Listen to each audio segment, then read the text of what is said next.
Hi everyone, Debra Dickinson here. Thank you for being on my channel. Before we even go any further, please make sure that you are subscribed. I can hardly wait for you to meet Jackie Braun. She is an award-winning author and is sharing her life experiences with us about being an author, about the industry, and about overcoming hardships. She is a two-time cancer survivor and you are going to love her.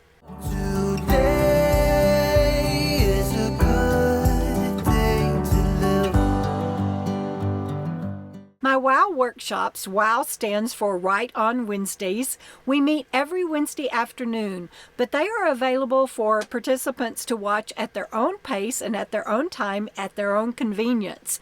If you're interested in joining the WOW workshops, whether you are a writer, a current author, already published, want to improve your writing, or are just thinking about writing, whether it's fiction, nonfiction, regardless of what genre you are in, it can be sci-fi, it can be fantasy, it can be romance, it can be, like I said, nonfiction and genealogy, whatever you are interested in, join us. I do the WOW workshops for only $5 a month.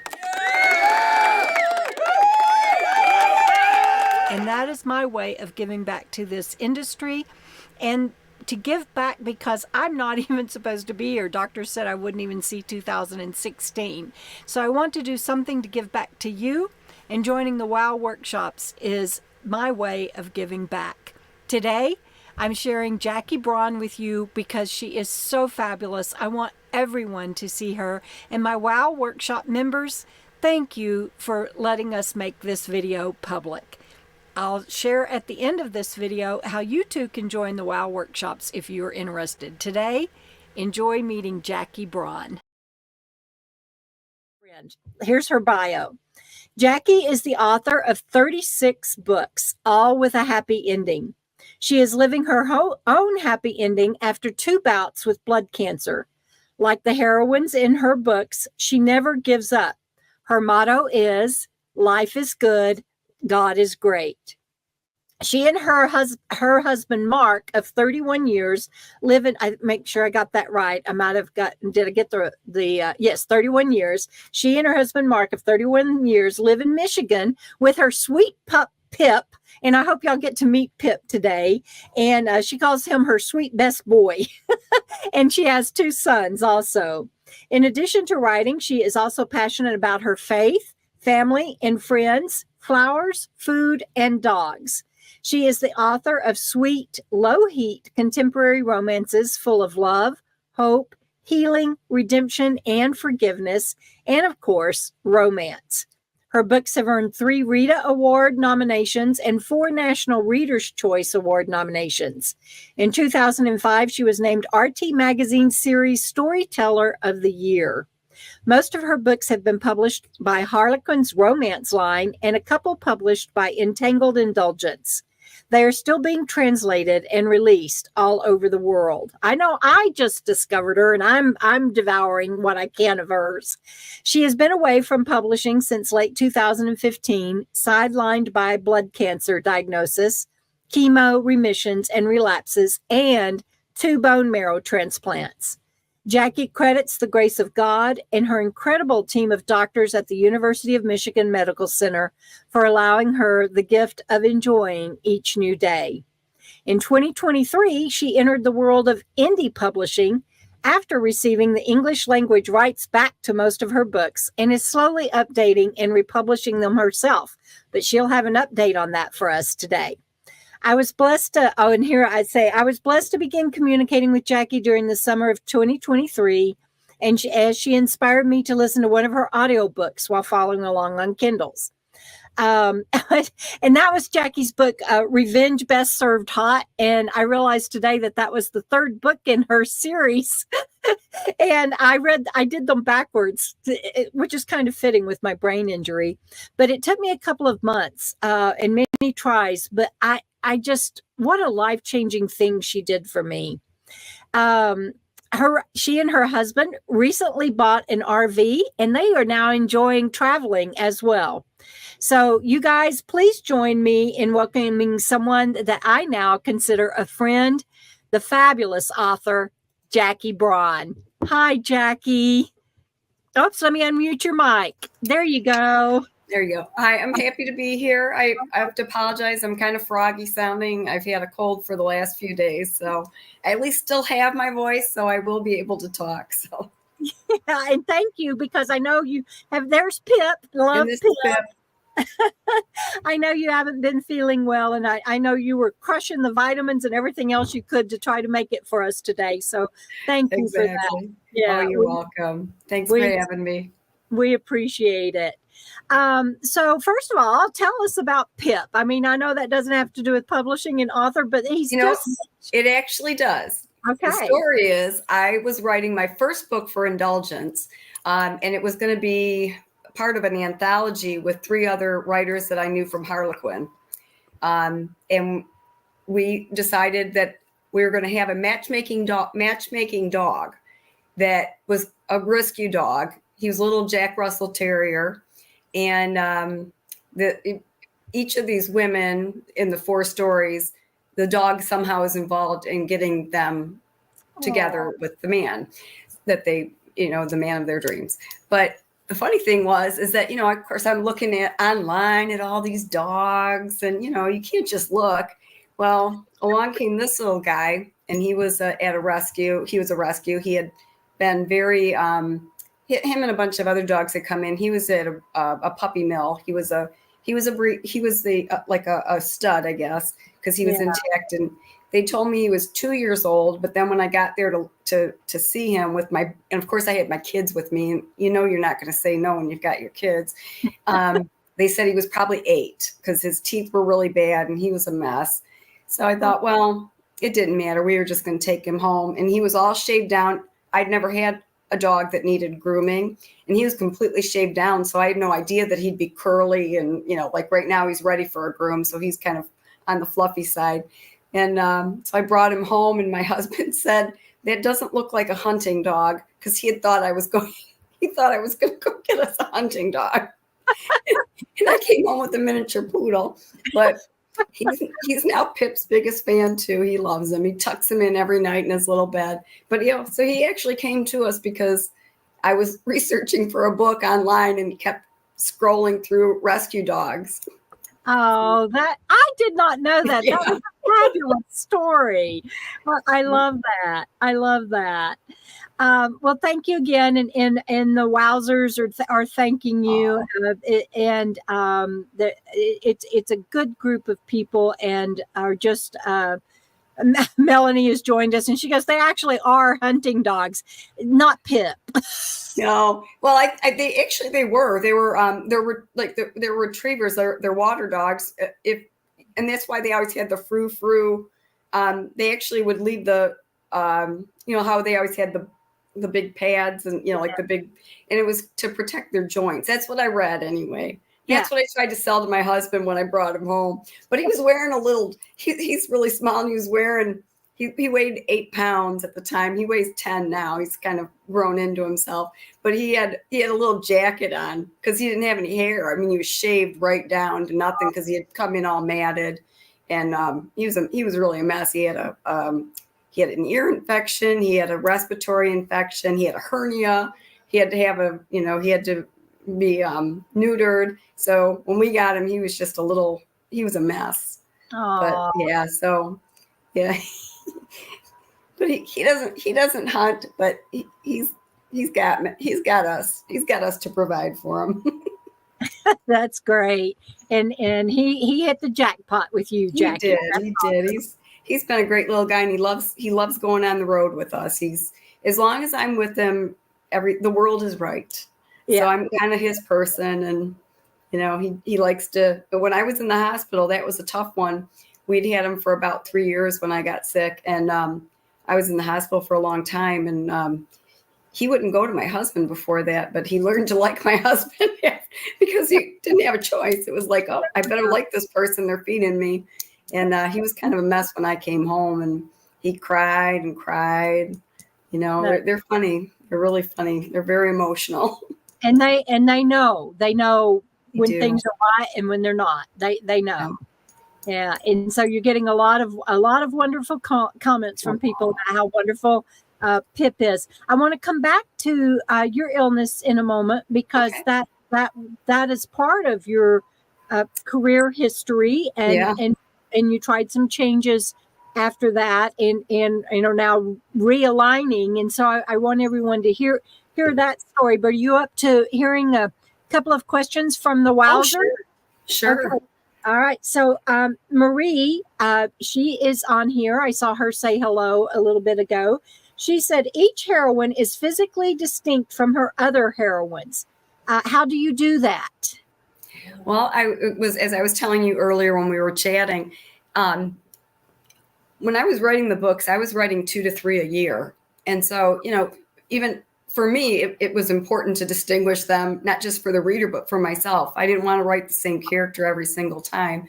And it's not fun for you as a writer to, you always want to explore something a little bit different.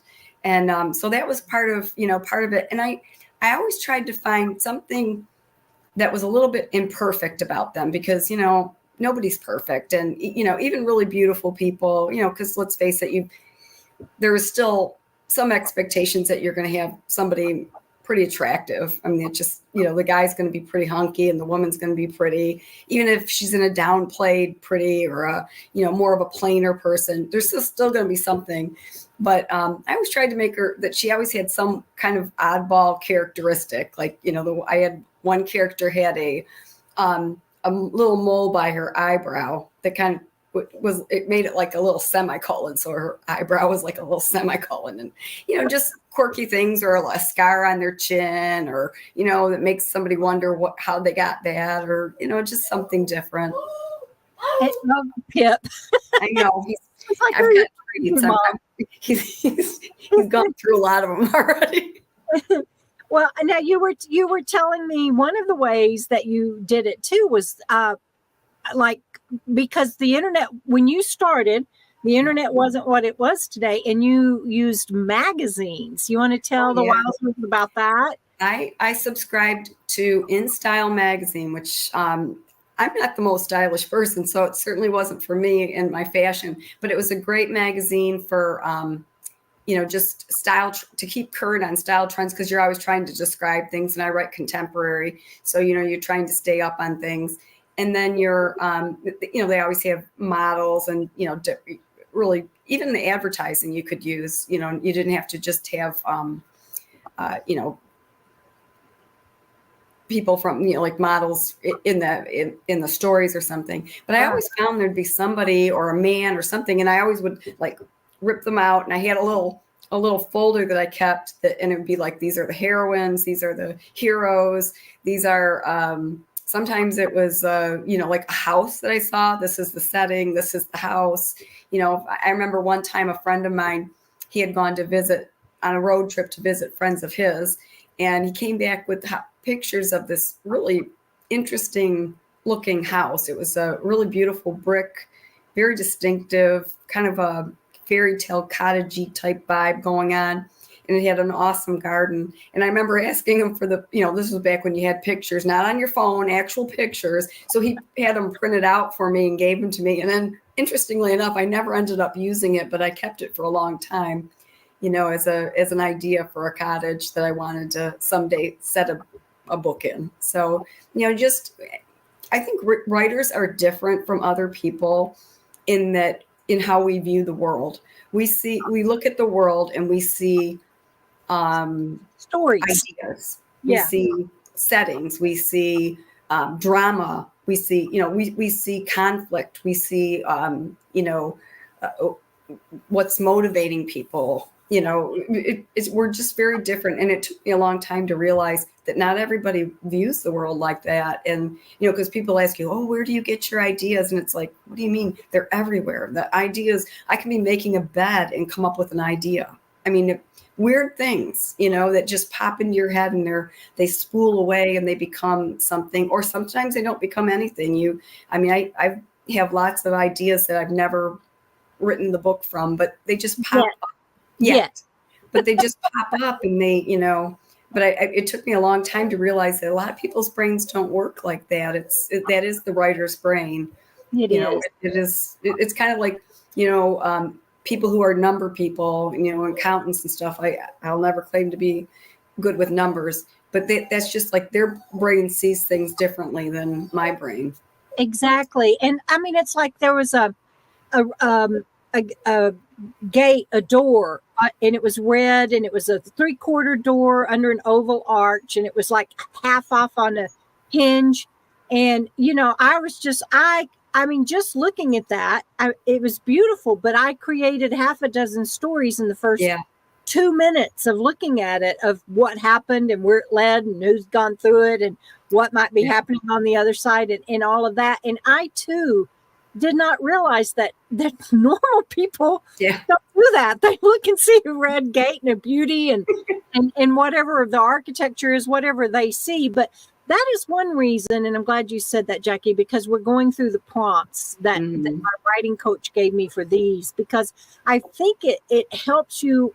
If you can get inspired to write a complete short story, however long, short or long, around a prompt, it gets you to start those juices flowing where other things are motivational, and you can pick it up and run with it. And I just want to share that I was at lunch, I believe it was even just yesterday, with Frugal RV gal, Jana, that is on here. And she is an artist. She paints and she draws, and now she's getting into writing. But she sees even noses and things differently. I'm picking up on the emotions at tables, and the interactions and the stories behind the people, and she sees things from the artistic perspective. And so I appreciate you sharing that, because I want the WOW workshop attendees to yes, the nose. I was like, look at that nose over there. Is that one hard to draw? Because I haven't even ever looked at things from an artist perspective before till hanging out with her. And I think and I want the wowzers to hear that about the motivation. And also, Marie is the one that asked that question, and she says, "Thank you, Jackie, for explaining why you keep each slightly physically imperfect, making us wonder about that imperfection." And Marie had another question. She asked, she says, "Your stories are vividly present in various vividly present various professions and businesses. She wants to know if you conduct a lot of research, and if so, would you share a few of your top resources? For example, research conducted online or in physical libraries, etc." Well, when I started writing, my first book came out in 2000. So the internet was just in its infancy. I mean, I thought I was all that because I had my first PC and a dot matrix printer. You know what I mean? It's like, it was, excuse me. I thought, and I was very fortunate though, because I worked at a newspaper. I was an editorial writer, I was a copy editor first, and then I became an editorial writer. So I had access to all of the wire services, and I would go on there, and we had the New York Times and the AP and Reuters, and during the day, when I had free time, I would just go through and find stories. And I remember anytime I saw, a news story that just kind of tickled my fancy and kind of brought out creative juices and everything, I would, kind of print it out again on a dot matrix printer in the newsroom, and, store it. And like I did one, I printed out this thing on Michigan. I live in Michigan, and Michigan has quite a lot of wineries, which, you don't think of Michigan as, you think of California, of course, and things like that. But Michigan, up at the 45th parallel, there's a lot of wineries up north. Wow. And they there's only I think two or three places in the world that have can create it's called ice wine, or ice wine, and it's where the grapes actually freeze, and then they're used. It's a very interesting process. But anyway, so I read this article on that, and I was like, wow, this is just kind of fascinating, and I tucked it away. And then later on, I ended up, this was one of the very few times I actually went on a research trip, and I went to a winery. I don't drink at all now, but back then I did drink. And I had a girlfriend, she had twins, 5-year-old twins, and I had a 5-year-old son. And we were like, let's go up north for a weekend. And I wrote it off as a business trip. And I did do a lot of research, but, and I based it like on, it was I think it was called Blackstone, Black Star Farms. And it was fascinating. And so I said oh, my little whiny dog, come here. That's all right. Come here. We all understand. I know. Well, you know what? Back in the day, it was my kids. You know, I'd get on the phone with my editor and they'd be like, and doing the same thing. They kind of dance out of your, you know, back then I had a phone that had a cord. You know, now I'm trying to stay in, you know, so you guys can see me on the screen. Back then I had a cord and they would just dance right outside my reach. And right. So research has changed over the years. For one, I mean, you know, now we use smartphones. Yeah. You can see something and you might be inspired by it. You can do quick research right then and there. And so I'm curious, and thank you for answering Marie's question about research, but I'm curious, do you still use any of the old, I mean, we talked about how we used to go to the library and you know, all the different things. Do you do everything online now, or do you still do in-person research or other kinds of research? Well, I haven't really done too much research lately because the books that I've been putting back out, of course, were already, you know, just updating them. But even even after the internet was a thing and I, you know, was pretty good at using it, I think people who didn't always have the internet are still not quite wired into it like the newer generations are. And so like I would go to like a book sale. You know, every year my library has the used book sale and you can get like incredible deals on books.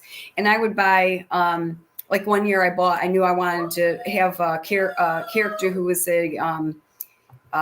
he was selling antique cars. And so I found this book that was on cars, antique cars, and oh my God, that thing was a gem.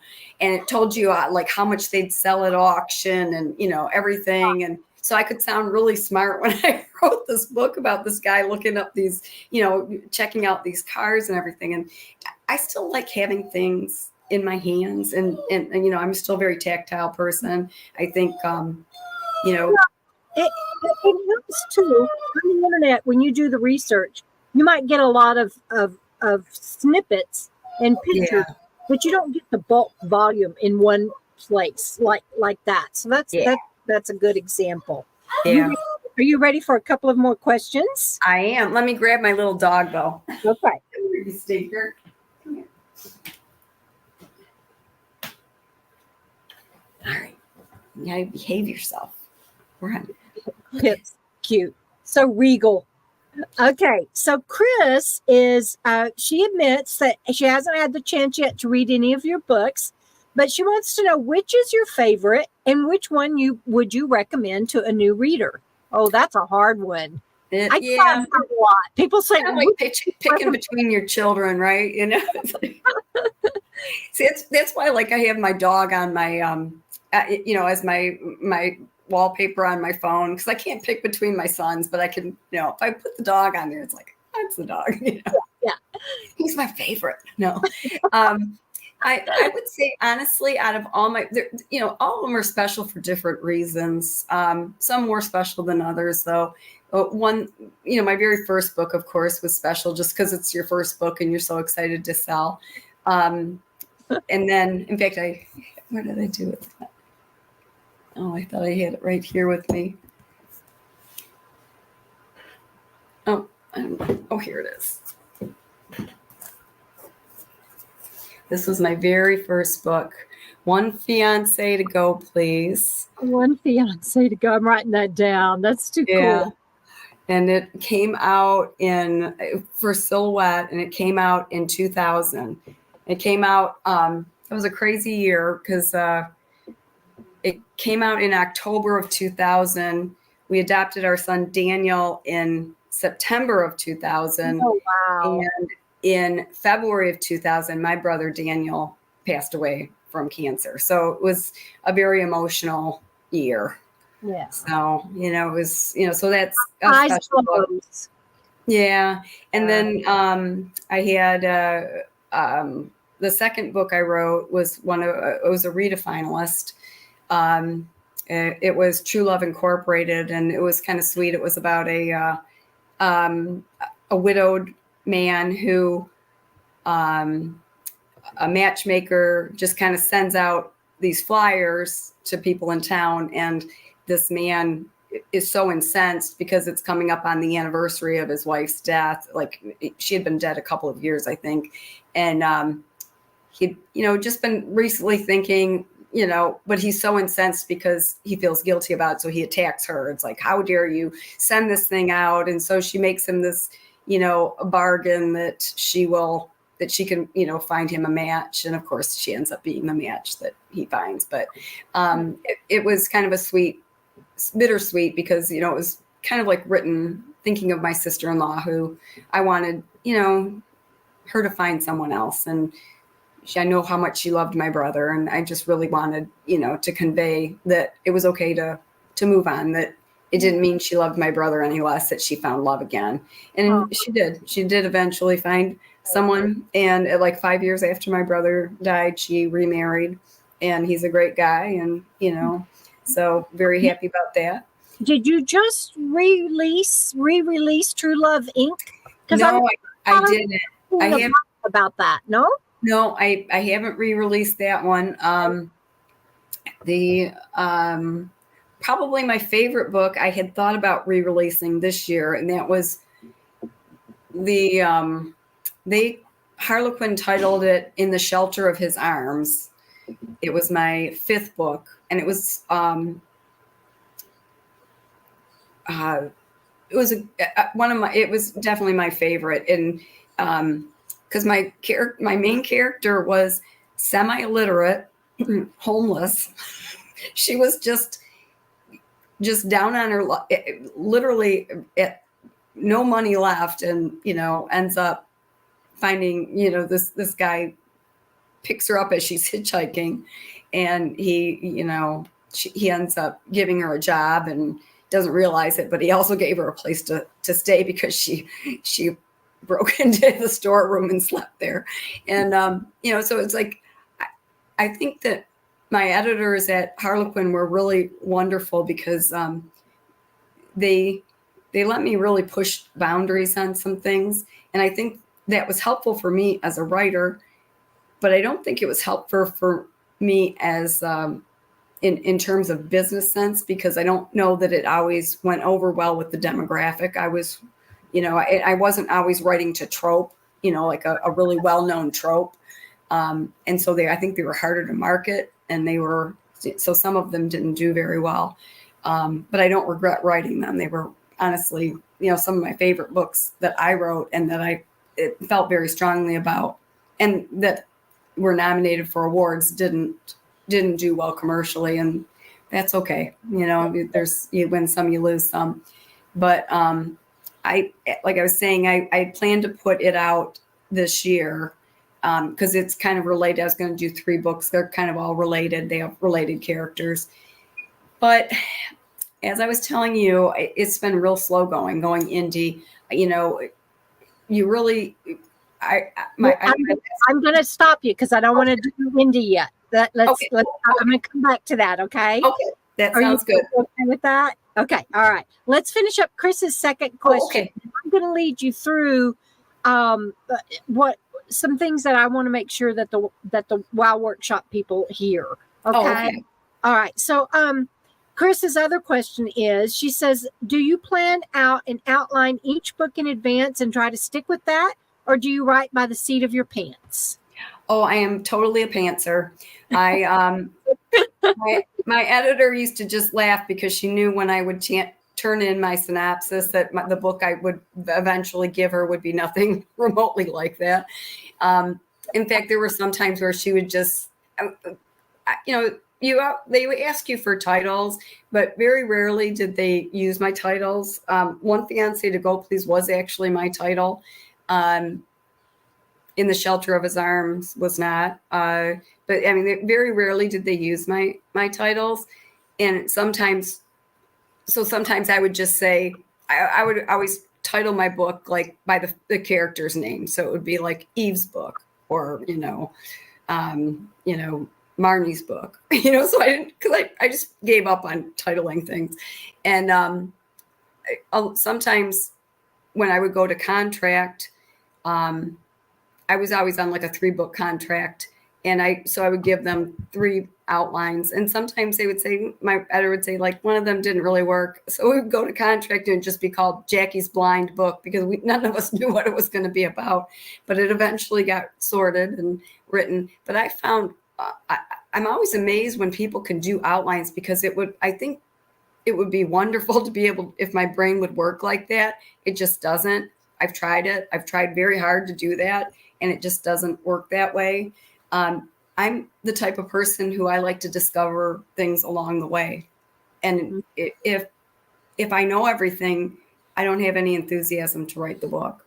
Yeah. And so, I think everybody needs to accept that there's so many different ways to write books. So don't let somebody tell you that there's only one way that works, because everybody is very different. And if outlining does work for you, by all means do it. But if it doesn't, don't try to shoehorn yourself into it. And because for me, it just sucked the joy out of it. I didn't want to even write the book, because I knew exactly what was going to happen. I know I was telling you, because I've been trying to write some new things lately. And in one of the books, I had no idea that this one character was dead until we were halfway through the book. And I was like, I'm writing it. I'm like, oh my God, I didn't just realize, because she's the one main character is writing letters to her friend. And I didn't realize till later on that she was dead. I was like, oh, wow. I love it when the characters reveal stuff that yeah. I was like, wow, really cool. Thank you. Well, and a lot of times I realized too that subconsciously I must have known something, because a lot of times I don't have to go back and fix a bunch of holes and move things around. It's like everything was building towards something. And even though I didn't on a conscious level know it, I must have subconsciously known that this was where I was going to head, because, I usually don't have to rewrite everything completely from the beginning, like to make sure I, tied up all my loose ends and everything. Oh, my little stinker. Oh, my gosh. I heard him have one of his coughing things. Yeah, he's coughing. So Chris wrote out, she says, awesome. Thanks, Jackie. And she's a teen dancer too. So, and Melanie, I see your question, but I had those ahead of time and was able to ask her. I'll try to come back if we have time to your question. So, Jackie, what an inspiration you are, not only for your writing career, but in your faith and in your joy for life after all you've been through, and also losing your brother to cancer, and your husband has had cancer. Two bouts of cancer, yeah. Yeah, and we're the tag team. And you just sit here and are gracious and smiling, and you are one of the few authors I know that has been from old school. Yeah. And I want to talk about the industry and Harlequin, and you shared with me, what's been bought up by other companies. And back in the day, I'm going to share some of the things that we talked about, because I want you to expound on it. But you shared that back in the day, it really was just Harlequin and I think Silhouette. If you were writing romance, that was pretty much your only 2 choices. If you were writing short, what is called category romance. Yeah. So, they're like Harlequin and Silhouette were the only game in town. And then, and Harlequin, bought Silhouette. So you were really, when I first started sending out query letters for the first book that I felt was, targeted to them, they actually sent me a form rejection. and I was going to Romance Writers of America convention, and I'd already booked an interview with an editor, a pitch interview, and I didn't know what to do because they'd already rejected my book. And a woman in my writers group said, well, just go in and pitch it anyway. What do you got to lose? And it was very strange because Harlequin was known for its database. It had a database of anything that had ever come in that they had rejected. And I think one of the reasons why they did that was they had so many different lines that you would get somebody who would just tinkle, tweak something a little bit and then send it to a different line. And, like I said, I was writing for a romance line. There's an actual Harlequin romance line. So romance is their sweet line. And I wrote for Silhouette Romance, which was their sweet line. And then, they had all the different ones, the Intrigue, the Special Edition, there were so many different ones, and they were all geared towards a little bit, they were all the subgenres of romance, basically. And then there was spicier lines and everything, but I was, geared towards sweet. And so I went in there and I pitched this book, and, apparently that database, they even told my editor later on, told me, I can't believe your name didn't get put in that database.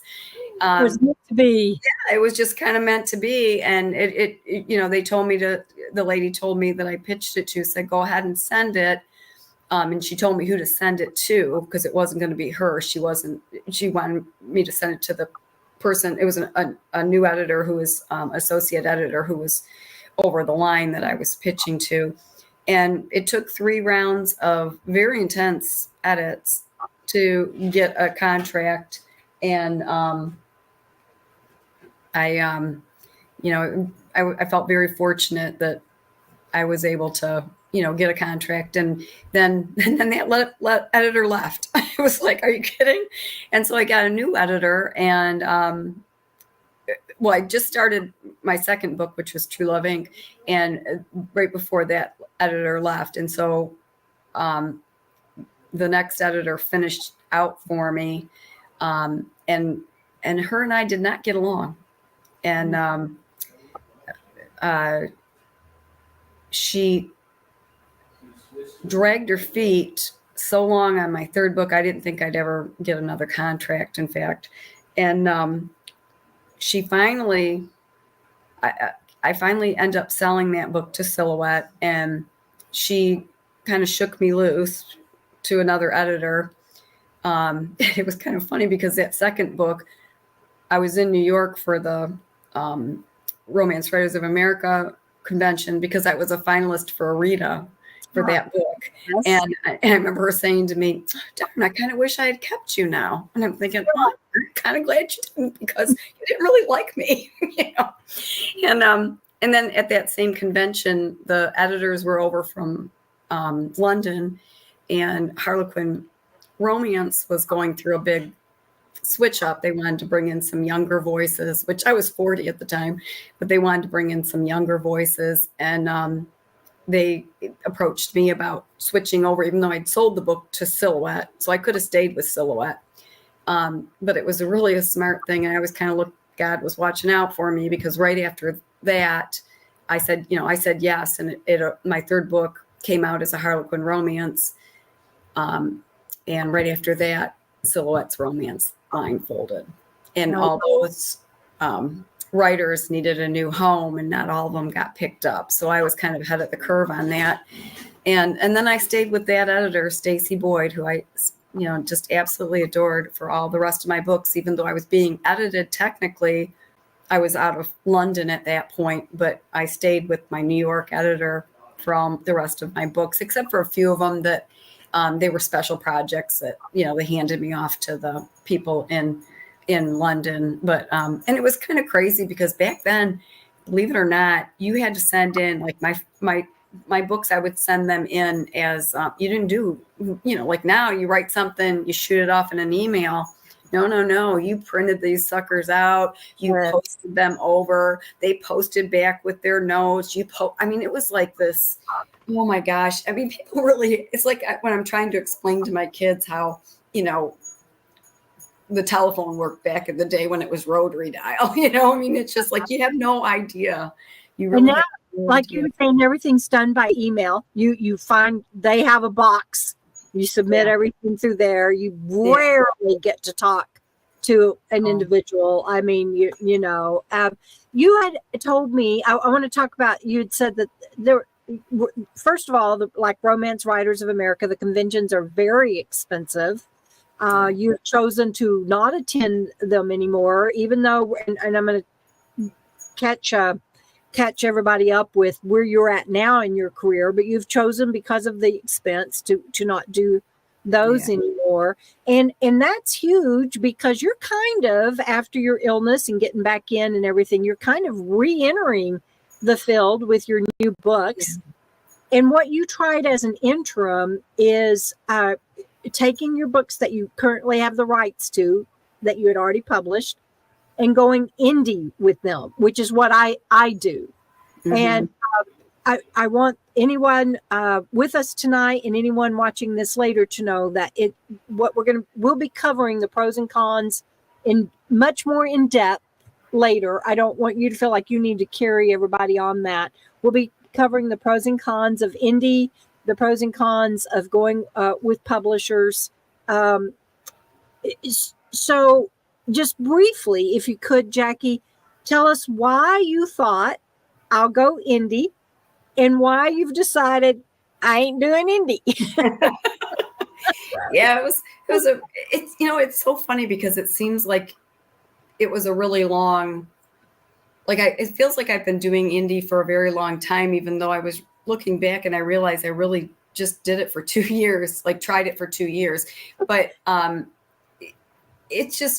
originally I just had such a hard time. My brain just did not work the way it used to after all of the chemo and I was in the hospital after my second bone marrow transplant. I was in the hospital for 8 months total, between getting into remission, staying in remission, having a transplant, having every complication that could possibly come up.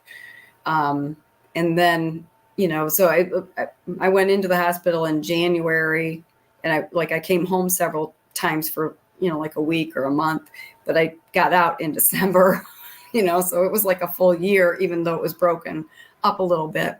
And then when I did finally get out, my husband, he had relapsed with cancer, and he was going through chemo or radiation. So it was just and then COVID hits, right? It's like, are you kidding me? It was just a crazy time. And it took me, while I was in the hospital, one of the complications I had was I had a thing called toxoplasmosis, and it was basically a parasite that lives in a lot of people have it. Your immune system takes care of it and it goes dormant. But because I didn't have an immune system for a while after they, hit me with all the chemo, and before I got my stem cells replaced with, a donor cells. So a lot of dormant viruses and everything else that I had in my body reactivated, and this parasite was one of them that reactivated, and it caused, the last thing I remembered was them saying they were going to do a spinal tap. I don't have any memory after that for about 2 weeks, and I came out of it. But during that time, I had encephalitis, and so when I came out of it, I couldn't really walk and talk and all those good things. I was I had really coarse tremors, and they were kind of surprised that I didn't have as much brain damage as I think they were expecting it to be worse. After all of that, yeah, it was pretty nasty. But I started doing word puzzles and online, those little wordscapes, I think it was called. Oh my gosh, I lived on that thing, just trying to get back with words and it's just like trying to get my brain to start working again. But I don't know, I just wasn't, truthfully, I'd been so burnt out towards the end of before I was diagnosed the first time with writing. And I realized some of it was just my disease was coming on, cancer was kind of building up, leukemia and all that. But part of it too, I've written 36 books. And although I'd like to say that they're all different, they are, I was finding it harder and harder to get excited about the genre. And I think some people hit that earlier. Some people never hit it. Some people hit it later. And when I was diagnosed the first time in 2015, I was in the middle of writing a book for Entangled. I had it halfway done. I've never completed it. They were very gracious. They let me out of my contract. It wasn't, I didn't have they weren't paying in advance for it. They'd paid a very small advance for other books I'd written for them, but they weren't paying in advance for that.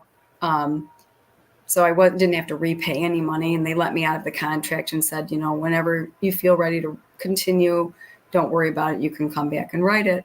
And so after that first, it took me a while after that first bone marrow transplant. And finally I get back to them and I'm like, I'm going to write a book and, I'll finish that book for you. And I'll be darned if I didn't relapse. I had to call them back and say, I'm really sorry. I can't finish this book after all. So I've never looked at it again. Part of me, I just didn't want to jinx myself. I don't know. It just felt like maybe that part of my life is over. That was then, and this is now. Yeah, exactly. And so, but I thought, I'd heard a lot about indie publishing. A lot of my friends were doing it with their backlists, and some of them were having, some pretty good success and everything. And I thought, well, it would be a way to get back into the business, but without, having to do all fresh material. And of course, as soon as I started rereading my stuff, being a writer, editor, everything, you start rewriting everything. I think I told you that couple of my books, I completely rewrote like the last third of the book because I was unhappy with the way I ended it. And so I decided, to do the indie publishing, but it is very hard to get traction. It's very hard. I had left social media, so I had to build back up social media, and I've never been very good at it anyway. I had, when you write for a publisher, even though they didn't do an incredible amount of promo for me, they did do some. And then you did have, with Harlequin, they had a book subscription service. So every month, if you signed up for it, you got 4 books. So you knew you were going to get some money, automatically. And, those books were still selling pretty well. They have since, the Harlequin line got dropped all over the place. I mean, I don't even know if what they still have, because they moved me out of it and put me in a line called Kiss that was pretty much the death knell, because this was right before I ended up getting sick. And my first book published, I believe, as a Kiss.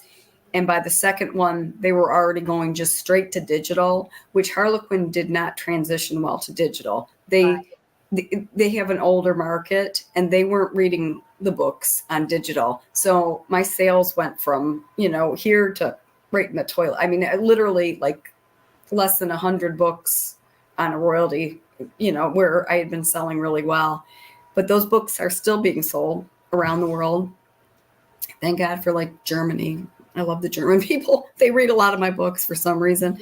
Germany. I have like just last week or this last month, I got these 2 books. They're both from the Netherlands, and they're books that I still can't believe that things are getting reprinted and out there. You know what I mean? It's amazing to me. In fact, this little gem, my very first book, it is still in print around the world from 2000. And, it's like, you don't make much money on them, but it's something. And I was using that money to help pay for putting out the books. to do the indie. And, there's less and less of that money coming in. And, the indie publishing, there's a cost up front. There's, quite a bit of a cost because I pay for professional covers. I pay for, even though the books were previously edited and published, because I'm rewriting and updating. Oh my gosh, the technology. These people didn't have cell phones, nothing. So just updating everything. I pay for somebody to at least proofread it. And, so there's costs there. And then the marketing. And I still have not cracked that nut. I, really don't know what I'm doing. I've been trying some ads. I'm going to run a couple more Facebook ads this month I think I'm doing it for Meet Me Under the Mistletoe. I think I tried something for Mr. Right There all along, and I didn't seem to do very well. So I don't know. Well, and now you're wanting to go in a different direction, change genres, and and the trope's going to be totally different. And you want to hope to find a publicist and editor and go the traditional route with your new book. Tell us about this. Well, I did actually write one full book after my second bone marrow transplant in 2020, and it was a young adult, and it was a book that really it was one of the in fact, the only time in my whole writing career where something came to me. And I actually did do a little bit of plotting, not very much, but a little bit of outlining. And it has 7 characters, so I had to keep them all straight and know them and keep track of their hair colors, all that kind of stuff, because it's a lot of characters to keep in mind. Yes. And they're based off of it's kind of an interesting. It's kind of like the Christmas Carol meets the Breakfast Club. It's 7 young people, high school students, who are all involved in this very serious bus and car accident. And they all wake up in a place that's not quite heaven, but kind of in between 2 worlds.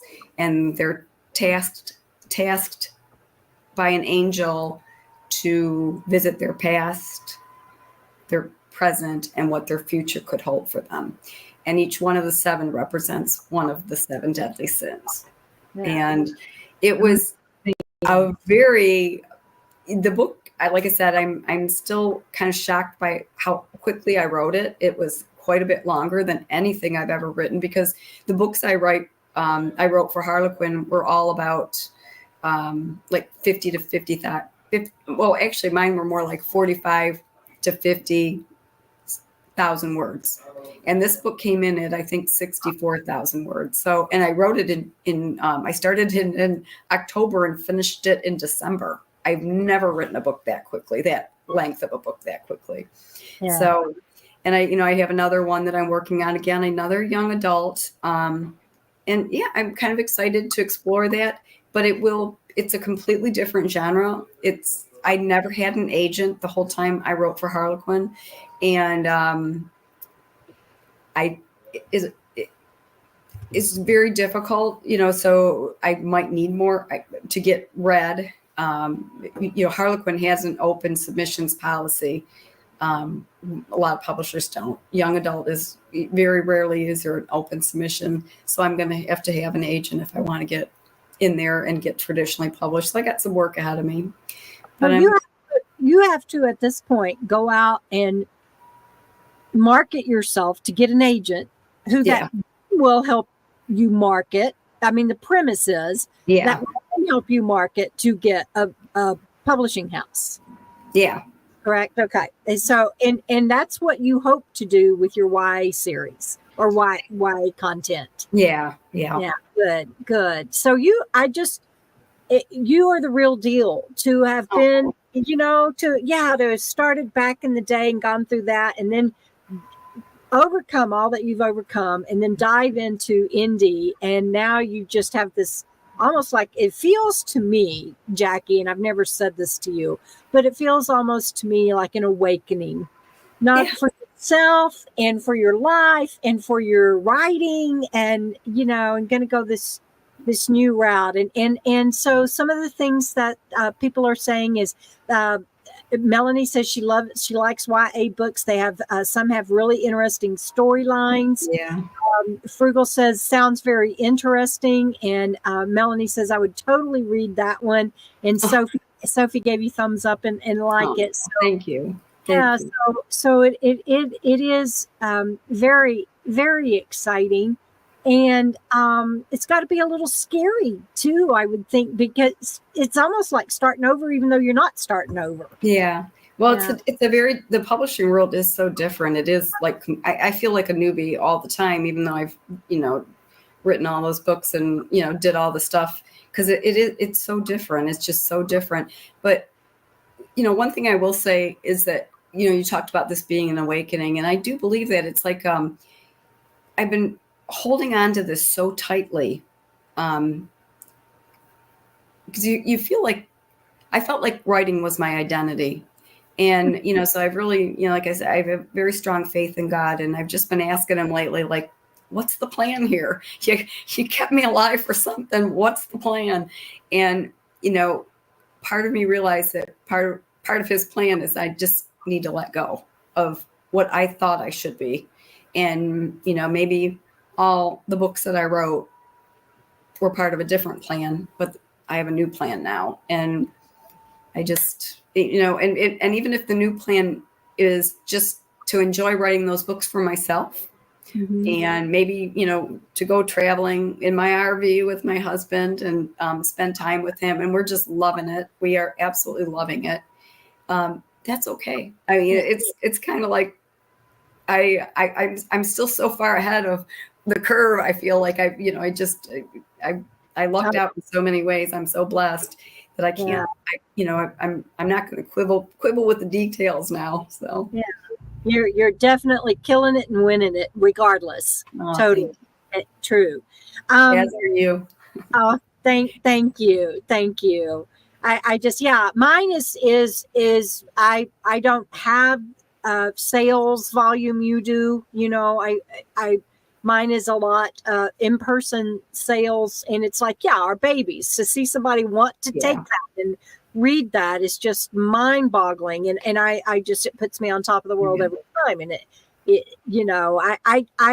I have yet to break even because of the cost and everything that you talked about, and I might this year, pull a little ahead this year. We'll see. Yeah, I'm on track too. And but it's for me, it's the joy of the writing. And do I hope one day to maybe get my books out there at a bigger level? Maybe. But you shared that. I want to wrap up with this. And thank you. You've been sick and you've been on here with us for a very long time. So, well, thank you. But you had told me, you were like, Debra, you need to know, once a book is published indie, a publishing house will not touch it. Can you talk a little bit about that? And I want those that are here with us tonight, and we're going to have a big surprise for you guys in a minute, so hang on. But those that are here with us tonight and those that might be watching this later, that we're going to be covering publishing, and I'm going to have some publishers come on as guest speakers. But tell me more about that. Tell us what we should know about that.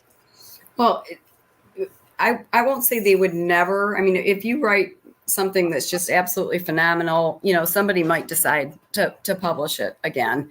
But that's kind of pretty rare. And I think probably the best example would be 50 Shades of Grey. It was written as fan fiction, and then it became what it became. And let me just say, as a sweet romance writer, it ruined my career. No, just kidding. No, the writing was on the wall. I mean, sweet romance. It's definitely has a place, and I'm glad to see it still alive and well. Thank God for Hallmark. Yeah, exactly. But when, you know, especially back in the day when there were just bookstores, you know, publishers pay for, I didn't realize this, but publishers pay for shelf space. Yes. So when you go into a bookstore and you see a book on like an end cap or something up front, there's a reason it's there. It's not just that, oh, this looks like a great book, let me put it here, you know. Yeah. And so when Harlequin was paying for shelf space for their lines, and they had so many lines, Yeah. I mean, when Harlequin romance wasn't doing very well, they kind of wouldn't put them in bookstores. Well, then it kind of becomes a fulfilling prophecy, because if you're not out there, Yeah. you're not going to get sold anyway, you know. And then of course, you know, Amazon, when Amazon came along, that really changed the game for everybody. But you know, it was, you know, so Amazon today, of course, is still the big game changer, because it's probably the biggest self-publishing platform out there. You know, there's plenty others, but it's you know, kind of a main contender, Especially with Audible. yeah. And you know, so I wouldn't say, you know, but I would think long and hard. If you have something you really believe in that you think could go traditional, you know, I had 27 rejections from agents. And I never got an agent, by the way, but I had 27 rejections between agents and, well, and publishers, but you know, there weren't that many for my books. So you be prepared. Before I sold the first one, you know, and yeah, I mean, it's I've heard people, it's very hard to get an agent, you know, even now, like I've had on the Sinners Club, which was the young adult book I was talking about. I've pitched that to, I think, 10 agents and one editor. And I had one, the publishing house asked to see it and then rejected it. But, you know, it's a game of persistence. It Yes. really is, you know, but if you believe in something and you really believe this, you know, has a market, and you got to remember it's a business, so it has to be marketable, you know, and it has to be mass market. If you're going towards something that's more of a commercial fiction, it has to be something that will apply or appeal to a mass audience. And with that, this is the closure on this. You have to know your genre. I mean, we talked about cozy mysteries. We talked about, you know, you almost, and if it's nonfiction, you got to find that subgenre. If you're going to go traditional, you have to pigeonhole your, I guess I shouldn't say it like this. That has been my experience, but let me form that as a question, because I want to hear your knowledge on this. It has been my experience that you have to find that pigeonholed subgenre and go from there to go agent or publishing house. And is that your is that what you would say too? And how do you do that? And then we'll give them their big surprise for the night. Okay. Well, I think you really have to do a little bit of due diligence. You know, you got to go in there and find out. Like I said, back in the day, I got Writer's Digest and would go through, you know, like, and there was a thing that would come out on editors and what they were looking for. And, you know, probably by the time it was published, half of it was outdated. Now you can go on something called Query Tracker. Query, QUERY Tracker. And you can find out, it's updated all the time, and it'll tell you who's accepting what. It gives you all their information, like if it's an agent or a publisher. I think publishing is on there too. And then it's kind of cool, because if you submit to them, that you can use their site to kind of like follow.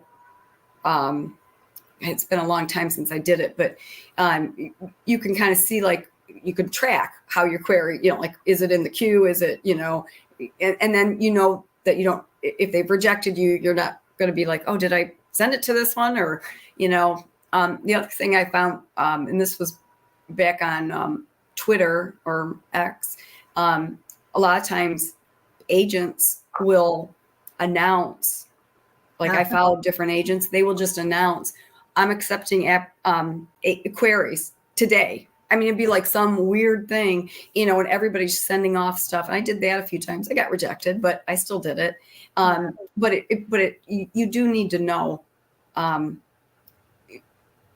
your genre, know your subgenre if that's applicable. Kind of figure out who you write like. Who do you read that you love, and find out who they write for. What is their publishing house? Do they, sometimes they'll mention their editor or their agent. Try to send to those people. And that's true no matter your genre. Literature, nonfiction, sci-fi, fantasy. It doesn't matter.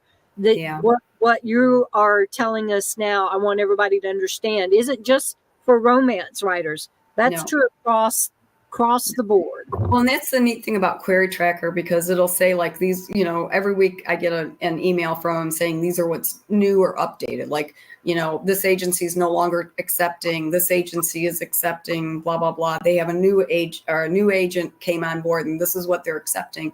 Because, the worst thing you can do is send to an agency, and if you're just kind of blind sending to somebody, and say you write mystery and you're sending to an agent who doesn't, accepts nonfiction and children's, they're going to be like, what the, so you want to target not just the agency, but the specific, and that information is so readily available online. Just look up, any agency, any, publishing house. You can, they'll usually tell you that they're not accepting submissions, unagented submissions, but you can still at least try to figure out who's accepting what, and know your genre and subgenre. And I will admit, I was bad. I really didn't. I was really back in the day. I kind of learned along the way. Yeah. And I think that hurt me in some ways, but and like I said, I was writing books, the books of my heart that I enjoyed, but I wasn't always finding success with that, even though I was, under contract and everything. And I don't regret it. I mean, I had a great run at it and really enjoyed what I was doing for the most part.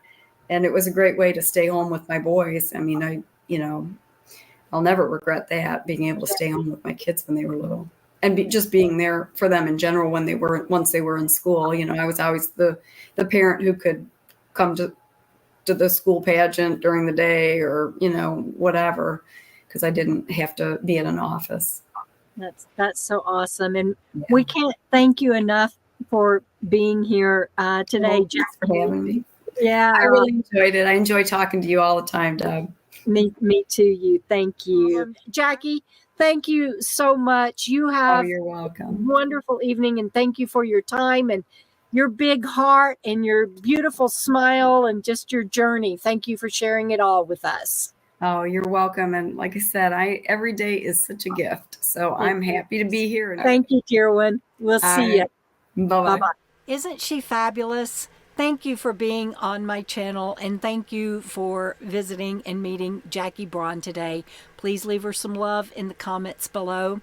And if you're interested in becoming a writer or improving your writer, or just want to see what the industry is about, join our WOW workshops for, like I said, for as little as $5 a month.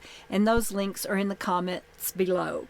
You can become a KOKO Fam patron at the Tier 2 Scout level, which is $5 a month, or you can become a member on my YouTube channel at the Pro Prose level, $4.99 a month. When we meet 5 weeks out of the month, that's only $1 a session. It's a bargain because most writing workshops start at $350 and up. So consider joining us, and we'll see you down the road, everybody. Thanks again, Jackie, and thank you, my WOW Workshop members.